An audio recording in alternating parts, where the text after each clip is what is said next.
నమస్కారం. ఆయుష్మాన్ భవ కార్యక్రమానికి స్వాగతం. ఈ రోజు ఆయుష్మాన్ భవ కార్యక్రమంలో పైల్స్, ఫిషర్, పిస్టులా సమస్యలు, పరిష్కార మార్గాలు, హోమియోపతిలో ట్రీట్మెంట్ ఏ విధంగా ఉంటుంది, ఈ అంశాలకు సంబంధించి పూర్తి డీటెయిల్ ఇన్ఫర్మేషన్ మనకి ఇవ్వడానికి మనతో పాటు స్టూడియోలో సిద్ధంగా ఉన్నారు ప్రముఖ హోమియోపతి వైద్యులు డాక్టర్ శ్రీనాథ్ గారు. వారిని అడిగి మరిన్ని విషయాలు తెలుసుకుందాం. అదేవిధంగా డాక్టర్ గారితో మీరు మాట్లాడాలి అనుకుంటే స్క్రీన్ మీద స్క్రోల్ అవుతున్న నెంబర్కి కాల్ చేసి మాట్లాడగలరు. డాక్టర్ గారు నమస్కారం అండి. ఆయుష్మాన్ భవ కార్యక్రమానికి స్వాగతం. థ్యాంక్ యూ అండి. డాక్టర్ గారు, ఈరోజు టాపిక్ వచ్చి పైల్స్, ఫిషర్స్ గురించి అండ్ పిస్టులా గురించి కూడా డిస్కస్ చేసుకుందాం. ఫస్ట్ పైల్స్ గురించి మాట్లాడుకుందాం. పైల్స్ రావడానికి ప్రధాన కారణాలు ఏంటండి? జనరల్గా తెలుసు, ఇంకొంచెం బ్రీఫ్గా. తప్పకుండా అండి. ఎండాకాలంలో వేధించేటువంటి అతి ముఖ్యమైనటువంటి సమస్యల్లో పైల్స్ లక్షణాన్ని ప్రధానంగా చెప్పుకోవచ్చు. దీన్నే మనం హెమరాయిడ్స్ అని కూడా అంటాము. సహజంగా ఏర్పడేటువంటి రక్త నాళాల వాపు మలద్వారం దగ్గర ఏర్పడినట్లయితే దాన్ని పైల్స్ అనేటువంటి లక్షణంగా చెప్పుకుంటాం. ఇప్పుడు కాస్త ఏజ్ పెరుగుతున్న కొద్దీ సహజంగా రక్తనాళాల వాపు అనేది ఏర్పడుతుంది. చాలా మందికి తెలుసు, మోకాలు కింది భాగంలో ఏర్పడేటువంటి రక్తనాళాల వాపుని వారికోస్ వెయిన్స్ అని అంటాము. ఇదే విధంగా ఉబ్బెత్తుగా రక్తనాళాలు మారి కాస్త ఇబ్బందికరంగా మలద్వారం దగ్గర ఏర్పడుతూ ఉంటే దాన్ని పైల్స్ అనేటువంటి లక్షణంగా చెప్తాము. దీన్నే మెడికల్గా హెమరాయిడ్స్ అని కూడా అంటాము. అయితే ఇది ఒక యుక్త వయస్సు దాటిన తర్వాత కొన్ని కారణాల మూలంగా ఇది తలెత్తుతూ వస్తుంది. ముఖ్యమైనటువంటి కొన్ని కారణాలు చెప్పుకుందాం. ఎక్కువ పని గంటలు కూర్చుని పని చేయడం, ముఖ్యంగా 8 నుండి 10 గంటల పాటు కంటిన్యూస్గా సిట్టింగ్ పోస్చర్ ఉండేటువంటి వ్యక్తుల్లో ఈ సమస్య అనేది అధికంగా కనబడుతుంది. అలాగే ఉండాల్సిన బరువు కంటే సుమారుగా 10 కిలోల కంటే ఎక్కువగా బరువు ఉంటే కూడా ఈ ప్రాబ్లం కనిపిస్తుంది. అలాగే మహిళల్లో ముఖ్యంగా ప్రెగ్నెన్సీ సమయంలో ఈ ప్రాబ్లం అధికంగా కనిపిస్తుంది. ఒక లేడీ సహజంగా ప్రెగ్నెన్సీ సమయంలో తీసుకునేటువంటి ఆహారం మూలంగా మనకు సుమారుగా 8 నుండి 10 కిలోల వరకు బరువు పెరగాలి. ఈ విధంగా వెయిట్ గెయిన్ అవుతున్నటువంటి క్రమంలో మోషన్ ఫ్రీగా అవ్వకపోవడం అనేది చాలా సహజంగా ఏర్పడేటువంటి లక్షణం. అలా ఉన్నప్పుడు ఇది మోషన్ ఫ్రీగా లేకపోవడం మూలంగా రక్తనాళాల వాపు మలద్వారం దగ్గర ఏర్పడుతుంది. అప్పుడు మోషన్కి వెళ్ళినప్పుడు బాగా గట్టిగా ముక్కాల్సినటువంటి అవసరం రావచ్చు. అలా ముక్కినప్పుడు బ్లడ్ కూడా పడుతూ ఉంటుంది. ఆ బ్లడ్ పడడం అనేది ఏ విధంగా అంటే చల్లినట్టుగా బ్లడ్ పడుతూ వస్తుంది. అలాగే కూర్చున్నప్పుడు డిస్కంఫర్ట్, కూర్చున్నప్పుడు నొప్పి, ఆసనం దగ్గర మంట, దురద, వాపు లాంటి లక్షణాలు కనబడుతూ ఉంటాయి. అంతేకాకుండా అలా మోషన్కి వెళ్ళేసి వచ్చిన తర్వాత కూడా సుమారుగా 5-6 గంటల పాటుగా నొప్పి అనేది కంటిన్యూస్గా కనపడుతుంది. ఇవన్నీ కూడా పైల్స్ తాలూకు లక్షణాలుగా మనం చెప్పుకోవచ్చు. ఇలా ఏజ్ను బట్టి కారణాలకు అనుగుణంగా మనకి ఈ లక్షణం కనబడుతూ వస్తుంది. ఓకే డాక్టర్ గారు, జనరల్గా చూస్తే వేడి చేయడం వల్ల ఈ రకమైన సమస్య రిపీట్ అవుతుంది అంటూ ఉంటారు కదా, అయితే వైద్య పరిభాషలో అసలు వేడి చేయడం అనే కాన్సెప్ట్ ఉంటుందా అసలు? రైట్ అండి. సో వాడుక భాషలో వేడి చేయడం అనేటువంటి మాట ఉంటుంది. అయితే మెడికల్ పరంగా మనం ఆలోచించినప్పుడు వేడి చేయడం అనేది సహజంగా ఏర్పడదు. కొందరికి ఎలా అంటే కొన్ని మాత్రలు వాడిన తర్వాత కూడా వేడి చేసింది అంటారు. అలాగే నీటి శాతం తగ్గినప్పుడు కూడా వేడి చేసింది అంటారు. దీన్ని మనం వాడుక భాషలో మాత్రమే కన్సిడర్ చేయాలి. ఇకపోతే ఈ అంశానికి రావాల్సినటువంటి కారణాలు మనం చెప్పుకున్నాం. ఇంతేకాకుండా ఒబేసిటీ వల్ల, అంటే స్థూలకాయం వల్ల పొట్ట భాగంలో ఫ్యాటీ డిపాజిట్ ఎక్కువగా పేర్కొన్నప్పుడు అది లివర్ పైన కూడా ప్రభావితం చూపిస్తూ ఉంటుంది. అంటే లివర్ పైన ప్రభావితం చూపిస్తే అది ఫ్యాటీ లివర్ అనేటువంటి సమస్యకు దారితీస్తుంది. తద్వారా లివర్ నుంచి ఉత్పత్తి అయ్యేటువంటి ఎంజైమ్స్ కొన్ని ఉంటాయి, అవి సక్రమంగా ఉత్పత్తి అవ్వవు. దానివల్ల పేగుల కదలిక, పెద్ద పేగుల యొక్క కదలిక సక్రమంగా జరగదు. తద్వారా మనకు మోషన్ ఫ్రీగా అవ్వదు. ఎప్పుడైతే ఒక వ్యక్తికి మోషన్ ఫ్రీగా లేకపోయిందో, అంటే సుమారుగా ఒక 2 రోజులకు ఒకసారి 3 రోజులకు ఒకసారి కూడా మోషన్ ఫ్రీగా వెళ్ళకపోతే పైల్స్ లక్షణానికి దారితీస్తుంది. ఇక దీనికి మనం కంగారు పడి తొందరగా సర్జరీ చేయించేసుకుంటూ ఉంటారు చాలామంది. సర్జరీ చేయించుకున్నప్పటికీ కూడా ఒక 1 నెల నుంచి 6 నెలల పాటు బాగుండి ఆ తర్వాత మళ్ళీ ఈ ప్రాబ్లం తిరగబెట్టేటువంటి అవకాశాలు కూడా ఉంటాయి. కాబట్టి ఇలా పదే పదే తిరగబెడుతుంది అన్నప్పుడు మాత్రం హోమియోపతి మందులు వాడుకోండి. చాలా చక్కగా సర్జరీ అనేది అక్కర్లేకుండా సమస్యను శాశ్వతంగా తగ్గించుకోవచ్చు. ఓకే డాక్టర్ గారు, ఈ పైల్స్తో సఫర్ అయ్యే వాళ్ళు ఎక్కువగా జర్నీస్ చేయకూడదు అని అంటూ ఉంటారు కదా, ఎందుకు అటువంటి కండిషన్ ఉంటుందంటారు? రైట్ అండి. అంటే ఇక్కడ జర్నీస్ అనే విషయంలో చూస్తే మనం కూర్చునేటువంటి క్లాత్, రెగ్జిన్ క్లాత్ పైన ఎక్కువ గంటలు కూర్చోవడం మూలంగా సరైనటువంటి ఏరేషన్ అందదు, సరైనటువంటి గాలి అందదు. తద్వారా రక్త ప్రసరణలో లోపాలు తలెత్తుతుంది. ఇది ముఖ్యమైనటువంటి కారణం. రెండవది, సగటున రోజుకు ఒక యుక్త వయసు వ్యక్తి 3 నుండి 5 లీటర్ల వరకు వాటర్ తీసుకోవాలి. జర్నీలో ఉన్నప్పుడు యూరిన్కి వెళ్ళాల్సి వస్తుందనేటువంటి ఇబ్బందితో చాలామంది వాటర్ కన్జంప్షన్ అనేది తగ్గిస్తారు. సుమారుగా 2 లీటర్ల కంటే తక్కువగా తీసుకుంటారు. దానివల్ల శరీరంలో కొంచెం వేడి తాత్కాలికంగా అవుతుంది. అంటే ఒక రోజో 2 రోజుల పాటు అవుతుంది. ఆ తర్వాత మళ్ళీ వాటర్గా బ్యాలెన్స్ చేస్తున్నట్లయితే ఎటువంటి ఇబ్బంది ఉండదు. దీనివల్ల డీహైడ్రేషన్కి లోనవ్వడం మూలంగా పెద్ద పేగులో ఆల్రెడీ కొంత నిలువ ఉండేటువంటి వాటర్ అనేది అబ్జార్ప్షన్ పదే జరుగుతూ వస్తుంది. అలాగే డైజెస్ట్ అయినటువంటి ఆహారంలో కూడా పదే అబ్జార్ప్షన్ ఎక్కువగా ఉండడం మూలంగా స్టూల్స్ అనేవి హార్డ్గా వస్తాయి. అదే దాన్ని మనం వేడి చేసింది అనేటువంటి మాటలు చెప్తుంటాం. ఇప్పుడు ఈ లక్షణం ఇబ్బందికరంగా ఉన్నప్పుడు స్టూల్స్ అనేవి హార్డ్గా ఉండడం మూలంగా గట్టిగా ముక్కాల్సి వస్తుంది. అలా ముక్కడం మూలంగా మలద్వారం దగ్గర చర్మం అనేది చీలిక ఏర్పడి అది నొప్పి, మంటకు, రకరకాల ఇన్ఫెక్షన్స్కి కూడా దారితీస్తుంది. అయితే ఇది పిల్లల్లో కూడా ఏర్పడవచ్చండి. సుమారుగా 12 నుంచి 14 వయస్సు లోపు పిల్లల్లో కూడా ఏర్పడుతుంది. కొందరికి ఏంటంటే పుట్టుకతోనే మలద్వారం అనేది చాలా చిన్నగా ఉండడం కూడా జరగవచ్చు. అయితే రెండవ కారణం ఏంటంటే సరైనటువంటి ప్రాపర్గా టాయిలెట్ ట్రైనింగ్. అంటే పేరెంట్స్ ఇంట్లో కూర్చోబెట్టినప్పుడు పిల్లోని ఈ విధంగా కూర్చోవాలి, వాష్రూమ్కి వెళ్ళినప్పుడు ఈ విధంగా ఉండాలి అనేవి జాగ్రత్తలు పేరెంట్స్కి చెప్పే ఓపికలు లేవు కాబట్టి ఈ ఇబ్బందులు తలెత్తుతూ ఉంటాయి. కాస్త ప్రాపర్ కేర్ తీసుకొని పేరెంట్స్ పిల్లలకు హైజీన్ పరంగా జాగ్రత్తలు సరిగ్గా చెప్తే, టాయిలెట్ ట్రైనింగ్ అనేది సరిగ్గా నేర్పిస్తే పైల్స్ లక్షణం లాంటిది పెద్ద ఏజ్ పెరుగుతున్న కొద్ది కూడా ఇబ్బంది తలెత్తకుండా కాపాడుకోవచ్చు. అంటే కొంచెం ఏజ్ అంటే 40 years దాటిన వాళ్ళలో ఎక్కువగా ఈ సమస్య చూస్తూ ఉంటాము. కానీ పిల్లల్లో కూడా వస్తుందా అంటారా? రైట్ అండి. అదే మనం చెప్పుకుంటున్నాం కదా, సుమారుగా 14-15 లోపు పిల్లల్లో ఈ ఇబ్బందికి తలెత్తడానికి ప్రాపర్ టాయిలెట్ ట్రైనింగ్ లేకపోవడం అనేది ముఖ్యమైనటువంటి లక్షణం. రెండవ కారణం ఏంటంటే మలద్వారం అనేది పుట్టుకతోనే ఆ ఆరిఫైస్ ఓపెనింగ్ అనేది చిన్నగా ఉంటుంది. దానివల్ల కూడా ఇది ఇబ్బందికి గురవుతూ ఉంటుంది. దానివల్ల ఏంటి, మోషన్ సెన్సేషన్ ఉన్నప్పటికీ కూడా వాష్రూమ్కి వెళ్ళినప్పుడు మొక్కినప్పుడు ఫ్రీగా పూర్తిగా అంటే కంప్లీట్గా ఎవాక్యుయేట్ అయిపోయినట్టుగా, కడుపు ఫ్రీ అయిపోయినట్టుగా లక్షణం ఏర్పడదు. దానివల్ల రక్తనాళాల వాపు మలద్వారం దగ్గర పిల్లల్లో 15 సంవత్సరాల లోపు పిల్లల్లో కూడా ఏర్పడే ప్రమాదం కనపడుతుంది. కాబట్టి సరైనటువంటి ఎగ్జామినేషన్ కూడా ముఖ్యమండి ఇక్కడ. అంటే డాక్టర్ గారి దగ్గరికి వెళ్ళినప్పుడు ప్రాపర్గా ఒక ఇన్స్ట్రుమెంట్తో చూసేటువంటి పద్ధతి ఉంటుంది. దాన్ని ప్రాక్టోస్కోపీ అంటాం. ఒక చిన్నపాటి ఇన్స్ట్రుమెంట్, ఒక చిన్న మన అరచేయి సైజు ఇన్స్ట్రుమెంట్, స్టీల్ ఇన్స్ట్రుమెంట్ ఉంటుంది. దాంతో ఎగ్జామిన్ చేసి చూస్తారు డాక్టర్ గారు. దాన్ని ప్రాక్టోస్కోపీ అంటారు. ఇంకా కొంచెం డీపర్ స్టడీస్కి మనం వెళ్ళాలి అనుకుంటే కొలోనోస్కోపీ అనేటువంటి పరీక్ష ఉంటుంది. కొలోనోస్కోపీలో పెద్ద పేగు చివరి భాగం వరకు మాత్రమే తెలుస్తుంది. పెద్ద పేగు యొక్క కొంచెం లోపలి భాగం వరకు తెలియాలి అంటే సిగ్మాయిడోస్కోపీ అనేటువంటి పరీక్ష ఉంటుంది. ఇలా పలు రకాల పరీక్షల ద్వారా నిర్ధారణ చేసుకుంటూ దానికి అనుగుణంగా హోమియోపతి మందులు వాడుకోండి. హోమియోపతిలో ఈ కంప్లైంట్స్కి 100% తగ్గుతుంది. అస్సలు సర్జరీ అక్కర్లేదు. ఏజ్ ఎంత పెద్దవాళ్ళైనా పర్వాలేదు, హోమియోపతిలో శాశ్వతంగా తగ్గుతుంది. డాక్టర్ గారు, చిన్నపిల్లల్లో అంటే 14 సంవత్సరాల పిల్లల్లో కూడా 2 రకాల రీజన్స్ వల్ల ఈ పైల్స్ అనేవి వచ్చే ఛాన్సెస్ ఉంది. అందులో మలద్వారం చిన్నగా ఉండటం వల్ల వస్తుంది అని చెప్పారు కదా, మరి దీనికి కూడా సర్జరీ చేయించుకోవాలా లేకపోతే హోమియోపతిలో ట్రీట్మెంట్ అనేది అవైలబుల్ ఉందా, ఎట్లా? రైట్ అండి. పిల్లల్లో ఈ లక్షణం ఏర్పడినప్పుడు ముందుగా మనం చెప్పుకున్నటువంటి పరీక్ష అనేది చేయించుకోవాలి. ప్రాక్టోస్కోపీ అనేటువంటి పరీక్ష చేయించుకోవాలి. 100% పిల్లల్లో కూడా సర్జరీ అక్కర్లేదు. మన శరీరంలో చర్మానికి సహజంగా సాగేటువంటి గుణం ఉంటుంది. అలాగే మలద్వారం దగ్గర కూడా చర్మానికి సాగే గుణం తత్వం అనేది సహజంగా ఉంటుంది. కాబట్టి కొంతమేర మాయిశ్చరైజర్ వాడుకోవడము, లూబ్రికేషన్స్ డాక్టర్ గారు ఇస్తారు. అలాగే మోషన్ ఫ్రీ అయ్యేందుకు కూడా సిరప్ కానీ మాత్రలు కానీ ఒక 10-15 రోజుల పాటు వాడితే పిల్లల్లో కూడా దీనికి సర్జరీ అక్కర్లేదు. యుక్త వయసు వచ్చిన తర్వాత దానంతరం అదే నార్మల్ అయిపోతుంది, సర్జరీ అనేది అక్కర్లేదు.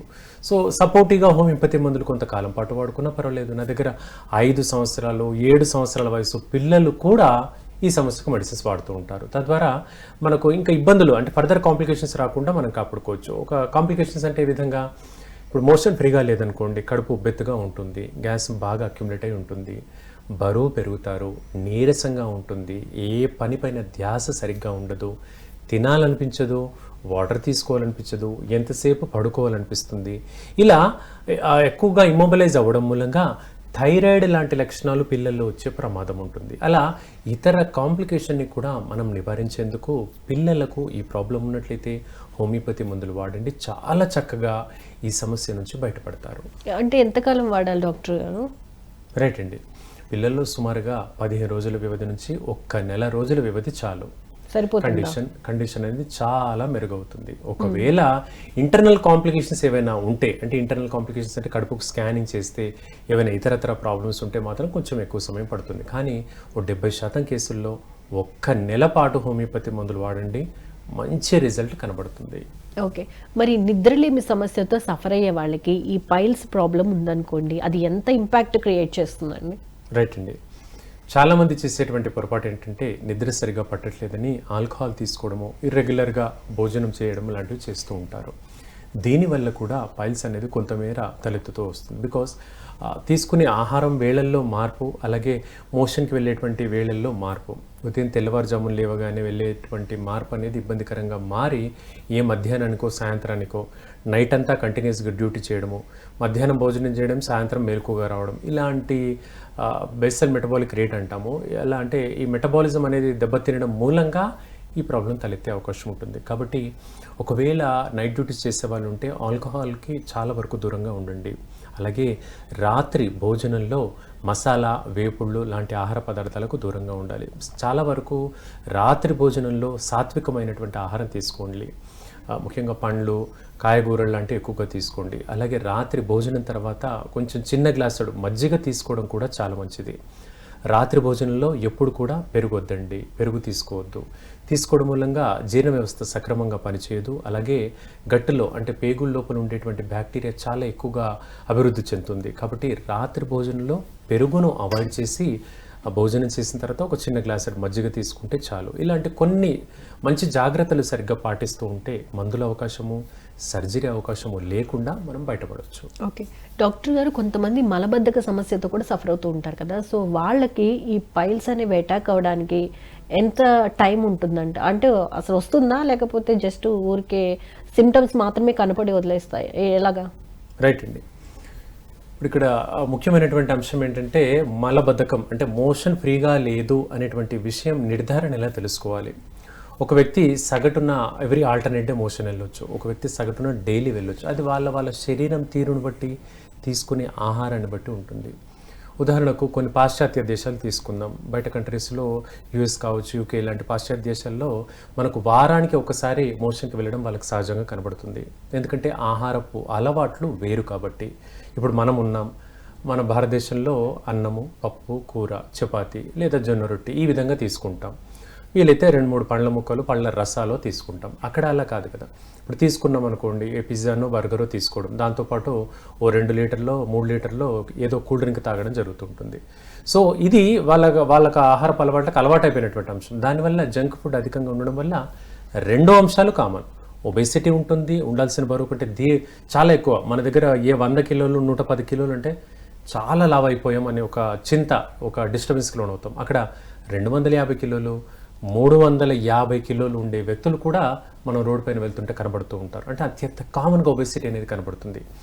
ఈ వ్యక్తులకు కాన్స్టిపేషన్ ప్రాబ్లం, మలబద్ధకం ప్రాబ్లం అనేది అత్యంత కామన్గా కనిపిస్తుంది. ఎందుకంటే లావుగా ఉండడం మూలంగా పేగుల పైన ఉండేటువంటి ఫ్యాట్ డిపాజిట్ ఒక 30-40 కిలోల వరకు అక్యుములేట్ అయిపోతుంది. ఇక్కడ ఏం జరుగుతుంది, పేగుల పైన అంత ఫ్యాట్ డిపాజిట్ అవ్వడం మూలంగా పేగుల కదలికలు సక్రమంగా జరగవు. దీనికి తోడు ఫిజికల్ యాక్టివిటీ చేద్దామన్నా శరీరం సహకరించదు. దీనివల్ల ఇలా పలు రకాల కాంప్లికేషన్స్ అనేవి చూస్తూ ఉంటాం. అయితే మనకు ఇండియన్స్కి మాత్రం అంత ప్రభావితం ఈ ప్రాబ్లం కనబడదండి. డాక్టర్ గారు, ఈ పైల్స్ సమస్యతో సఫర్ అయ్యే వాళ్ళు తినకూడని ఆహార పదార్థాలు ఏమన్నా ఉంటాయా, అవాయిడ్ చేయాల్సినవి? రైట్ అండి. సో ఈ లక్షణంతో బాధపడేటువంటి వ్యక్తులకు డూస్ అండ్ డోంట్స్ రెండూ కూడా ప్రధానంగానే ఆలోచించుకోవాలి. ముఖ్యంగా తీసుకునేటువంటి ఆహారంలో మసాలాలు, వేపుళ్ళు, నూనె ఎక్కువగా కలిపినటువంటి ఆహార పదార్థాలు, అలాగే వెనిగర్ కలుపుతూ ఉంటాము. అంటే ఒక రకంగా చెప్పాలంటే నూడిల్స్ కానీ ఇలాంటి వాటిల్లో వెనిగర్ కూడా ఇవాళ రేపు ఇంట్లోనే కలుపుతూ ఉంటారు. వీటికి చాలా దూరంగా ఉండాలి. దీనివల్ల మలబద్ధకం ఏర్పడే ప్రమాదం ఎక్కువగా ఉంటుంది. అలాగే పెద్ద పేగు లోపల విల్లై అని సన్నటి చిన్నటి ప్రొజెక్షన్స్ ఉంటాయి. ఇవేంటంటే మనం తీసుకునేటువంటి ఆహారంలో ఏదైతే ఉపయోగకరంగా ఉంటుందో, అంటే ఫర్ ఎగ్జాంపుల్ ఒక చపాతీ తీసుకున్నాం, అందులో ప్రోటీన్ కంటెంట్ ఉంటుందా, కార్బోహైడ్రేట్ ఉంటుందా, ఏదైతే ఉంటుందో ఆ కంటెంట్ అబ్జర్ప్షన్ కోసం ఈ విల్లై అని పేగుల్లో హెల్ప్ఫుల్గా ఉంటాయి. అయితే ఈ ప్రాబ్లం అంటే ఈ వెనిగర్ కానీ నూనె మసాలా ఎక్కువగా తీసుకోవడం మూలంగా ఈ విల్లై అనేటువంటి ప్రొజెక్షన్స్ దెబ్బతింటాయి. తద్వారా ఆహార పదార్థంలో నుంచి అబ్జార్ప్షన్ అనేది తగ్గిపోతూ ఉంటుంది పేగులకు. అప్పుడేంటి, ఇంత తింటే నిండిపోవాల్సిన కడుపు ఇంత తినాల్సి వస్తుంది, సో ఎక్కువ తినాల్సి వస్తుంది. ఇది తీసుకోవడం మూలంగా మనకు తెలియకుండానే బరువు పెరగడము, మనకు తెలియకుండానే పైల్స్ లాంటి లక్షణాలు తలెత్తుతూ ఉంటాయి. కాబట్టి జాగ్రత్తగా ఉండాలి. సో ఒక మాటలో చెప్పాలంటే వేపుళ్ళు, మసాలా ఇలాంటి ఆహార పదార్థాలకు చాలా వరకు దూరంగా ఉండాలి. సగటున ఒక 20 నిమిషాల నుంచి అరగంటకు ఒకసారన్నా కొంచెం హాఫ్ గ్లాసెడన్నా లేదంటే పావలా వంతు గ్లాసెడు మంచినీళ్ళైనా తాగడం అలవాటు చేసుకోండి. రోజులో కనీసము 3 లీటర్లు ఈ లెక్క ఉంచుకోండి. ఇది చేయాల్సినటువంటి. అలాగే తీసుకున్నటువంటి ఆహారంలో ఫైబర్ కంటెంట్ ఉండేటువంటి పళ్ళు కావచ్చు, కాయగూరలు అధికంగా తీసుకోవాలి. బీర, చిక్కుడు, కాలీఫ్లవర్, క్యాబేజ్ లాంటివి చాలా మంచివి. రుచించవు, చూసేందుకు నచ్చకపోవచ్చు, కానీ చాలా మంచి ఆహారం. అవి బేసికల్గా అవి తీసుకుంటే చాలు. ఎలాంటి ఇతర ఐటమ్స్ కానీ వేపుళ్లకు దూరంగా ఉన్నా కూడా జీర్ణ వ్యవస్థ సక్రమంగా పనిచేస్తుంది. దీనికి తోడు ప్రతి పూట భోజనం చేసిన తర్వాత కనీసం ఒక 100 అడుగులైనా నడవడం అలవాటు చేసుకోండి. అంటే ఒక 20 నిమిషాల పాటు నడక ఉండడం భోజనం తర్వాత మంచిది. ఈ జాగ్రత్తలు పాటిస్తే మనకు కాన్స్టిపేషన్ తలెత్తదు, పైల్స్ లాంటి లక్షణాలు రాకుండా కూడా కాపాడుకోవచ్చు. ఓకే డాక్టర్ గారు, ఈ పైల్ సమస్యతో సఫర్ అయ్యే వాళ్ళకి కింద పాటల దగ్గర ఎక్కువ పెయిన్గా అనిపిస్తూ ఉంటుంది. బాత్రూమ్కి వెళ్ళాలంటేనే భయపడిపోయి ఆపేసుకునే పరిస్థితులు కనిపిస్తూ ఉంటాయి కదా. సో ఒక 2-3 డేస్ కొంచెం జాగ్రత్తలు వహించిన తర్వాత మళ్ళీ తగ్గిపోతుంది. మళ్ళీ పెయిన్ వస్తే తప్ప వాళ్ళు దాని గురించి ఆలోచించరు. మరి అలా వచ్చిన పెయిన్ నుంచి రిలీఫ్ పొందాలంటే ఏమైనా హోమ్ రెమెడీస్ ఉంటాయా, లేకపోతే ఎటువంటి జాగ్రత్తలు తీసుకోవాలంటారు? తప్పకుండా అండి. ఇప్పుడు మనం మాట్లాడుకున్నటువంటి కండిషన్లో పైల్స్ లక్షణం మాట్లాడుకున్నాం. ఇప్పుడు ఇంకొక లక్షణం ఉంటుంది, ఫిషర్ అంటాము. అంటే మలద్వారం దగ్గర ఏర్పడేటువంటి సన్నటి చీలిక, చర్మం పగలడం, దాన్ని ఫిషర్ ఇన్ యానో అనేటువంటి కండిషన్గా చెప్తాము. ఈ కండిషన్లో మాత్రమే అధికంగా నొప్పి, మంట ఉంటుంది. ఉదయం ఎప్పుడో 10ంటికి మోషన్ పాస్ చేసి వచ్చామనుకోండి, ఉదయం 10ంటికి పాస్ చేస్తే సాయంత్రం 5-6 వరకు కూడా నొప్పి, మంట ఆసనం దగ్గర ఉంటుంది. అలా 5-6 గంటల పైగా నొప్పి, బాధ కనిపిస్తూ ఉంది అంటే అది పైల్స్ లక్షణం కాదు, అది ఫిషర్ అనేటువంటి లక్షణం. ఇది వ్యక్తిగతంగా గుర్తుంచుకోవాలి. అలాగే పైల్స్ లక్షణంలో ఎక్కువగా బ్లీడింగ్ అనేది అవుతూ వస్తుంది. ఫిషర్ లక్షణంలో బ్లీడింగ్ పెద్దగా అవ్వదు, ఏదో 1-2 చుక్కలు బ్లడ్ పడుతుంది, తగ్గిపోతుంది. పైల్స్లో బ్లీడింగ్ అధికంగా ఉండి నొప్పి పెద్దగా ఉండదు. ఫిషర్లో బ్లీడింగ్ తక్కువగా ఉండి నొప్పి ఎక్కువగా ఉంటుంది. ఇది వ్యక్తిగతంగా మనం గమనించుకోవచ్చు. ఇక జాగ్రత్తల విషయానికి వస్తే ఈ ఇబ్బంది ఎక్కువగా ఉందంటే హోమియోపతి మందుల్లో రెటానియా అనేటువంటి మెడిసిన్ ఉంటుంది. ఇది అరగంటకు ఒకసారి చొప్పున ఒక 4 పిల్స్ చప్పరిస్తే సుమారుగా గంటన్నర వ్యవధిలో మనకు 90% నొప్పి అనేది తగ్గుతుంది. సుమారుగా 1.5 to 2 hours వేసుకోండి.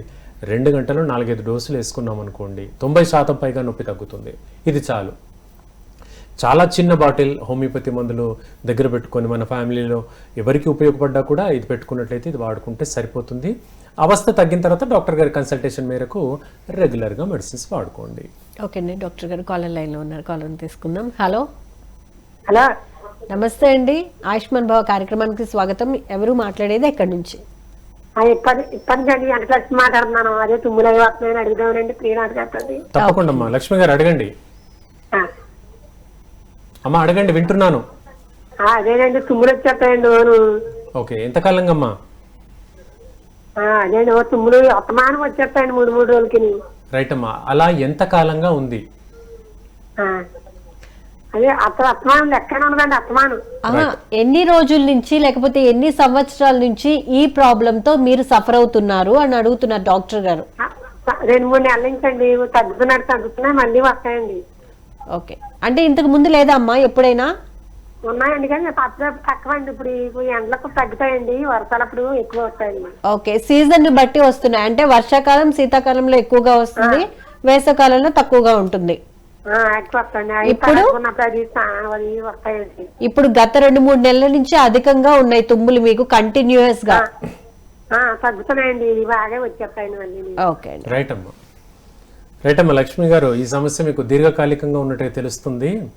సీజనల్గా రావడము, మళ్ళీ ఎండాకాలంలో కొంచెం తగ్గడము అంటున్నారు. చాలా కారణాలు ఉంటాయమ్మా.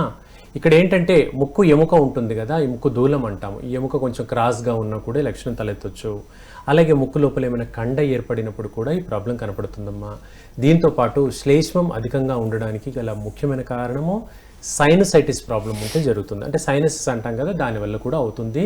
ఈ 3 కారణాల గుండా మీకు సమస్య వస్తుంది. అయితే హోమియోపతి మందులు వాడుకుంటే తగ్గుతుందమ్మా. మీరు మరి రాజమండ్రి పరిసర ప్రాంతాల్లో ఉన్నట్లయితే హోమియోపతి మందులు వాడుకోండి. లేదంటే హైదరాబాద్లో మన బ్రాంచెస్ కూడా ఉన్నాయి. హోమియోపతి మందులు వాడండి, కొంతకాలం పాటు వాడండి. ఈ సమస్య శాశ్వతంగా తగ్గుతుంది. అలాగే దీనికి సంబంధించినటువంటి పరీక్ష ఉంటుందమ్మా. సిటీ స్కాన్ పరీక్ష చేయించుకోవాలి. సిటీ స్కాన్ అనేటువంటి పరీక్ష చేయించుకుంటే ప్రాబ్లం ఏ స్థాయిలో ఉంది, ఎందువల్ల ఇబ్బందికరంగా ఉందని తెలుస్తుంది. దానికి అనుగుణంగా మందులు వాడుకోండి, సరిపోతుంది. లేదా మనకి ఏదైనా ఫుడ్ తినడం వల్ల లేకపోతే డస్ట్ వల్ల వస్తుంది అనుకున్నప్పుడు దాన్ని అవాయిడ్ చేయడం కూడా చాలా బెటర్ కదండి. ఖచ్చితంగా అండి. ఓకే డాక్టర్ గారు, ఇప్పుడు పైల్స్ గురించి చెప్పారు, ఫిషర్ గురించి చెప్పారు. ఈ రెండు ఒకదాంతో ఒకటి సంబంధం కలిగి ఉన్నవా, లేకపోతే దేనికదే సపరేటా అండి, ఎలా? రైట్ అండి. ఈ 2 లక్షణాలు కూడా పూర్తిగా భిన్నమైనవి. అయితే కొందరిలో, అంటే కేవలము ఒక 5 నుండి 10% వ్యక్తుల్లో 2 కలిసి రావచ్చు. 90% మందికి కలిసి రావు. అండ్ 2 లక్షణాలు కూడా భిన్నమైనవి.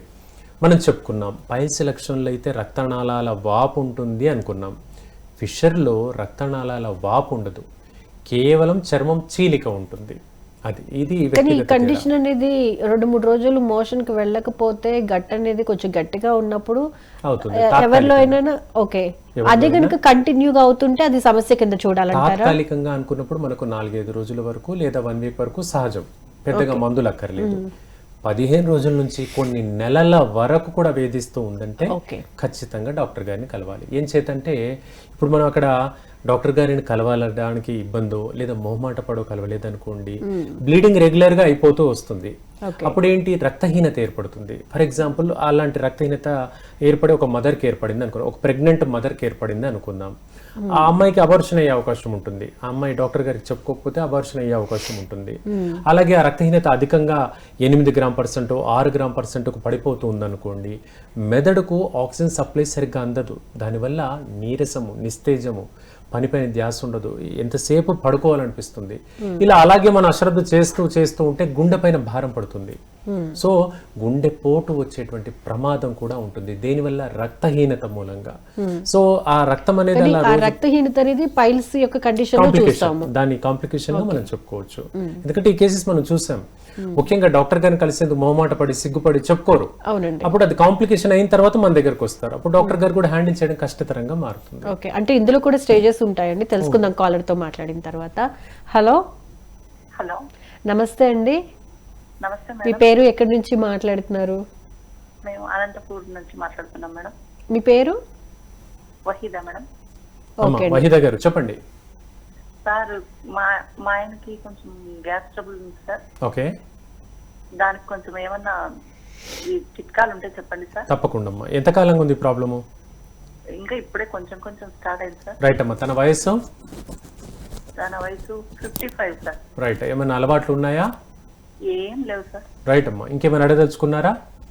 ఏం లేదు సార్, అదే సార్ సమస్య. రైట్ అమ్మా, చెప్తాను వినండి. సో 55 సంవత్సరాలకు గ్యాస్ట్రిక్ కంప్లైంట్ అధికంగా అవుతుందంటే తీసుకునేటువంటి ఆహారం ఫాస్ట్గా తినడం వల్ల ప్రధానంగా అవుతుందమ్మా. అంటే తినేటప్పుడు మెత్తగా నమలకుండా మింగితే ఈ ఇబ్బంది తలెత్తుతుంది. సో మెత్తగా నమిలి మింగడం అలవాటు చేసుకోండి. రెండవది, పాల ఉత్పత్తులు, మిల్క్కి సంబంధించి పాలు, పెరుగు, నెయ్యి, వెన్న, బటర్, వీటికి కాస్త దూరంగా ఉండండి. మూడవది, ఎక్కువగా పీచు ఉండేటువంటి బీర, చిక్కుడు, బఠానీ ఇలాంటివి ఎక్కువగా తీసుకోండి. నాలుగవది, మొలకెత్తినటువంటి గింజలు, పెసలు, శనగలు లాంటివికి దూరంగా ఉండండి. ప్రతిరోజు బాదం పప్పు కానీ పిస్తా కానీ ఒక 4 గింజలు తినండి. అలాగే ఉదయం నిద్ర లేచిన తర్వాత ఒక అరగంట పాటు వాకింగ్ చేయండి. ఈ 5-6 జాగ్రత్తలు చాలు సాధ్యమైన, ఎందుకంటే మంచి అలవాట్లు ఉన్నప్పుడు ఈ 5-6 పాయింట్లతో జాగ్రత్తలు చేసుకుంటే సరిపోతుందమ్మా. ఎవరైనా ఆల్కహాల్ తీసుకునే వాళ్ళు అలాంటి వ్యక్తులకు కొన్ని మెడిసిన్స్ కూడా చెప్పాల్సిన అవసరం ఉంటుంది. కానీ మీరు ఏ అలవాట్లు లేవన్నారు మీ వారికి, కాబట్టి ఈ జాగ్రత్తలు పాటించండి. సాధ్యమైనంత వరకు గ్యాస్ట్రిక్ కంప్లైంట్ అనేది అదుపులో ఉంటుంది. డాక్టర్ గారు కాలర్ ఉన్నారు, కాలర్ తీసుకుందామండి. హలో, నమస్తే అండి. ఆయుష్మాన్ భవ కార్యక్రమానికి స్వాగతం. మీ పేరు ఎక్కడి నుంచి మాట్లాడుతున్నారు? నేను విజయనగరం అండి. నా పేరు పద్మావతి. పద్మావతి గారు చెప్పండి, ప్రాబ్లం ఏంటో. నా శ్రీనాథ్ గారితో మాట్లాడదామని. అమ్మా పద్మావతి గారు మాట్లాడండి. చెప్పండి. నేను చాలా సార్లు చేశాను బాబు, మీకు గుర్తుండే ఉంటుంది. అమ్మా అమ్మా ఎందుకంటే నా ప్రాబ్లం చెప్పడానికి మీకు టైం సరిపోతే నేను మీ నెంబర్ నోట్ చేసుకున్నాను, ఏ టైంలో ఫ్రీగా ఉంటారో చేద్దామని. అంతే అమ్మా, మధ్యాహ్నము 1 గంట నుంచి 2 వరకు ఫ్రీగా ఉంటానండి, ఆ టైంలో కాల్ చేయండి. ఓకే అండి, థ్యాంక్స్ అండి. Right. ఎందుకంటే ఇప్పుడు టైం తక్కువ ఉంది కదా, అందుకోసమని. తప్పకుండా అమ్మా, అలాగే నమస్కారం. ఓకే అండి, థ్యాంక్స్ అండి. అండ్ డాక్టర్ గారి నెంబర్ కూడా డిస్ప్లే చేస్తున్నామండి. మీకున్న సమస్యలు ఏమైనా ఉంటే, కొన్ని చెప్పుకోలేని సమస్యలు కూడా ఉంటాయి కదా, అంటే ఇట్లా ఫోన్ ద్వారా. సో డాక్టర్ గారిని కాల్ చేసి కన్సల్ట్ అవ్వండి. అండ్ డాక్టర్ గారి నెంబర్ డిస్ప్లే అయితే చేస్తున్నాం. రైట్ డాక్టర్ గారు, ఇప్పుడు పైల్స్కి సంబంధించి ఆ ప్రాబ్లంలో స్టేజెస్ అనేవి ఉంటాయా? ఏ స్టేజ్లో మనం డాక్టర్ని కన్సల్ట్ అవ్వాలంటారు? రైట్ అండి. ఇందులో 4 రకాల దశలు అనేవి ఖచ్చితంగా ఉంటాయి. పైల్స్లో కానివ్వండి, ఫ్యాటీ లివర్లో కానివ్వండి, ఇలా ఏదైనా ఒక అవయవానికి సంబంధించినటువంటి ఇబ్బందుల్లో 3 నుంచి 4 దశలు అనేవి మనకు ముఖ్యంగా కనబడతాయి. గ్రేడ్ 1 పైల్స్ ఏ విధంగా అంటే కేవలం రక్తనాళాల వాపు మాత్రమే కనిపిస్తుంది. గ్రేడ్ 2లో రక్తనాళాల వాపుతో పాటు దురద కనబడుతుంది. 3వ దశలో మంట కూడా ఉంటుంది. 4వ దశలో సివియర్గా బ్లీడింగ్ అనేది కనబడుతుంది. ఇలా 4 స్టేజెస్గా ఉంటాయి. సో ఇందులో మొండిగా చెప్పుకోవాలంటే 3-4 దశలు అనేవి కొంచెం మొండిగా మారిపోతూ ఉంటాయి. అది ఇబ్బందికరంగా మారుతుంది. అంటే కాంప్లికేషన్స్ ఎక్కువగా వచ్చే అవకాశం ఉండేవి గ్రేడ్ 3 అండ్ గ్రేడ్ 4 స్టేజెస్ అండి. సో ఈ 2 స్టేజెస్లో చాలా జాగ్రత్తగా ఉండాలి. ఈ 2 స్టేజెస్ కూడా ఎక్కువగా ఎవరిలో కనబడతాయంటే మహిళల్లో ప్రెగ్నెన్సీ టైంలో కనబడతాయి. అలాగే బరువు అధికంగా ఉండే వ్యక్తులు, స్మోకింగ్, ఆల్కహాల్ అధికంగా తీసుకుంటూ పొట్ట అధికంగా ఉండేటువంటి వ్యక్తుల్లో చాలా కామన్గా ఈ కండిషన్ కనబడుతుంది. పైల్స్ లక్షణం కానీ, ఫిషర్ లక్షణం కానీ చాలా కామన్గా కనబడుతుంది. సో పొట్ట అధికంగా అంటే మనం క్లియర్గా తెలుసుకోవాల్సిన అంశం ఏంటంటే ఛాతీ కింది భాగంలో, ఛాతీ రిబ్స్ కింది భాగంలో పొట్ట ఏర్పడుతూ వస్తుంది. ఇక్కడ మనకు అసలు కంప్లీట్గా ఇప్పుడు మనం ఒక చిన్నపాటి గిన్నెను బోర్లించినప్పుడు ఏ విధంగా ఆకారం వస్తుందో ఆ విధంగా కాన్వెక్స్ షేప్లో కంప్లీట్గా మారుతూ ఉండేటువంటి వ్యక్తులకు ఈ ప్రాబ్లం చాలా వరకు, అంటే 10 మందిలో 9 మందికి ఈ కంప్లైంట్ కనపడుతుంది. సో ఇలాంటి వ్యక్తులు కొలెస్ట్రాల్ పరీక్ష కూడా చేయించుకోవాలండి. లిపిడ్ ప్రొఫైల్ అనేటువంటి కొలెస్ట్రాల్ పరీక్ష చేయించుకోవాలి. అందులో కొవ్వు పలు రకాలుగా ఉంటుంది. ఎల్డిఎల్, విఎల్డిఎల్, హెచ్డిఎల్, ట్రైగ్లిజరైడ్స్, ఇలా పలు రకాల ఫ్యాట్ డిపాజిట్స్ అనేవి రక్తనాళాల్లో ఉంటూ ఉంటాయి. ఆ ఫ్యాట్ డిపాజిట్ అధికంగా ఉండడం మూలంగా కూడా రక్త సరఫరా సరిగ్గా జరగదు. దేనికి? గుండెకు. అప్పుడు గుండె పైన భారం పడే అవకాశాలు ఎక్కువగా ఉంటాయి. ఇలా ఈ కాంప్లికేషన్స్ అన్నీ ఇంటర్లింక్డ్గా వచ్చే అవకాశం ఉంటుంది. అలాగే ఈ సమస్యకు ఒకసారి సర్జరీ చేయించినా కూడా మళ్ళీ 6 నెలలకో 10 నెలలకో తిరగబెట్టే ప్రమాదాలు కూడా కనపడుతూ ఉంటాయి. అప్పుడు పదే 2వ, 3వసారి సర్జరీ మాత్రం అక్కర్లేదండి. హోమియోపతి మందులు వాడుకోండి, చాలా బాగా ఈ ప్రాబ్లం నుంచి బయటపడతారు. ఓకే అండి, కాలర్ లైన్లో ఉన్నారు, కాలర్ తీసుకుందాం. హలో హలో హలో, నమస్తే అమ్మా, మీ పేరు ఎక్కడి నుంచి మాట్లాడుతున్నారు? అంతకన్నా ముందు కాకినాడ నుంచి అండి. రామరత్నం, కాకినాడ నుంచి. మీ టీవీ వాల్యూమ్ మ్యూట్ లో పెట్టి మీ ప్రాబ్లం ఏంటో క్లియర్ గా డాక్టర్ గారికి ఎక్స్ప్లెయిన్ చేయండి.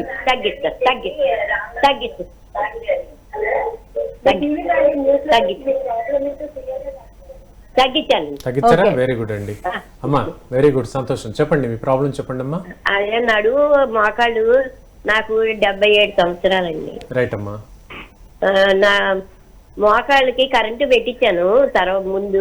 రైట్ అమ్మా. మళ్ళీ ఇప్పుడు కరెంటు పెట్టించుకుంటా, ఫిజియోథెరపీ చేయించుకుంటున్నాను. Okay okay.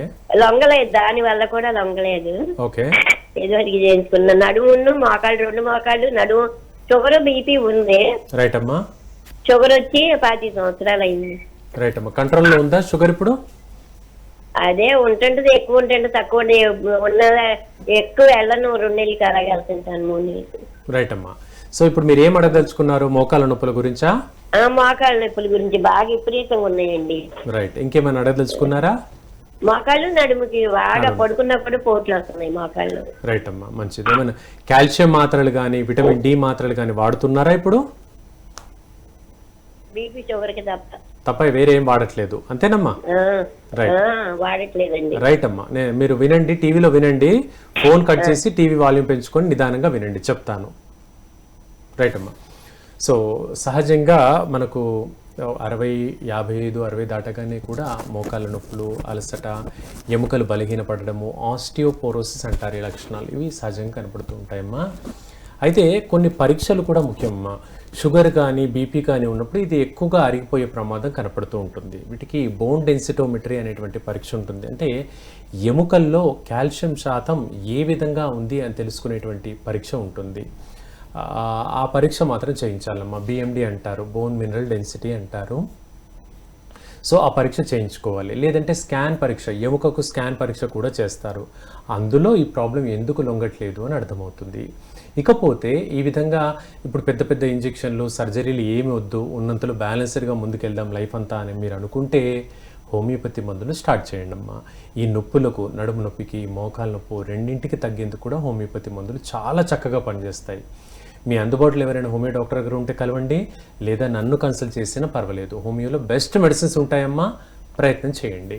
ఓకే డాక్టర్ గారు, ఫైనల్గా ఇప్పుడు 3rd, 4th స్టేజ్లో ప్రాబ్లం అనేది చాలా సివియర్గా ఉంటుంది సో అని చెప్పారు కాబట్టి, మరి అప్పుడు ఆపరేషన్కి వెళ్ళాలంటారా, లేకపోతే ఆ స్టేజ్లో కూడా హోమియోపతి మెడిసిన్ ద్వారా క్లీన్గా అంటే మళ్ళీ ప్రాబ్లం రిపీట్ అవ్వకుండా సొల్యూషన్ దొరుకుతుందా? రైట్ అండి. సమస్య ఎంత మొండిగా ఉన్నా పర్వాలేదు, కేవలము 5 రోజుల నుంచి ఒక 1 వీక్ పాటు, ఒక వారం రోజుల పాటు హోమియోపతి మందులు వాడండి. ఈ కండిషన్కి 90% పైగా మనకు రెస్పాండ్ అవుతాయి. రెస్పాండ్ అవ్వలేదు అంటే ఇంటర్నల్గా ఏదో కారణం ఉంది అని అర్థం. ఒక చిన్న ఎగ్జాంపుల్ చెప్పాలంటే, ఇప్పుడు బ్లీడింగ్ అవుతుంది, నొప్పి, మంట ఉందనుకోండి, 5-6 రోజులు మందులు వాడామంటే తగ్గాలి, హోమియోలో కూడా తగ్గాలి. తగ్గట్లేదంటే లోపలి కారణం ఏంటంటే కణితి ఉండొచ్చు. లోపల ఒక గడ్డ, ఒక కాయలాగా, కణితిలాగా ఏర్పడి పెద్ద పేగు లోపలి భాగంలో అడ్డుపడితే మోషన్ అనేది ఫ్రీగా అవ్వదు. అప్పుడు మనం చేయించుకోవాల్సిన పరీక్ష ఇప్పుడు మనం చెప్పుకున్నటువంటి కొలోనోస్కోపీ లాంటి పరీక్షలు. అయితే చాలామంది పరీక్షకు హెసిటేట్ అవుతారు. ఆ హెసిటేట్ అయ్యి డాక్టర్ గారి పర్యవేక్షణలు పరీక్ష చేయించుకుంటే కాస్త ఎంబరాసింగ్గా ఫీల్ అవుతూ ఉంటారు. కానీ ప్రాబ్లం కండిషన్ తెలిస్తేనే కదమ్మా మరి మందులు పడేది. కాబట్టి దానికి అనుగుణంగా మెడిసిన్స్ వాడుకుంటే తగ్గుతుంది. సో 1 వీక్ పాటు ఏ కంప్లైంట్ ఎంత తీవ్రంగా ఉన్నా హోమియోపతి మందులు వాడండి, ఇంప్రూవ్మెంట్ వస్తుంది. దాన్ని బట్టి కొంతకాలం పాటు కంటిన్యూ చేయండి, ఇది శాశ్వతంగా తగ్గుతుంది. ఈ క్రమంలో డాక్టర్ గారు చెప్తారు, ఏమైనా పరీక్షలు అవసరమైతే డాక్టర్ గారు చెప్తారు. సో రెగ్యులర్గా హోమియోపతి మందులు వాడుకుంటే సర్జరీ అనేది అక్కర్లేదు. చాలా వరకు 100% కేసులో 95% పైగా సర్జరీ అక్కర్లేదు. చాలా మంచి రెస్పాండ్ వస్తుంది. ఓకే అండి, థ్యాంక్ యూ సో మచ్ అండి. పైల్స్ గురించి, ఫిషర్ గురించి ఎక్స్ప్లెయిన్ చేసినందుకు అండ్ మా కాలర్స్ అడిగిన ప్రశ్నలకు చాలా చక్కటి సమాధానాలు వివరించినందుకు ధన్యవాదాలండి. Thank you so much. చూసారు కదండి, ఇది ఇవాళ ఆయుష్మాన్ భవ కార్యక్రమ విశేషాలు. మరో ఎపిసోడ్లో మళ్ళీ కలుసుకుందాం. అంతవరకు చూస్తూనే ఉండండి PMC. నమస్కారం.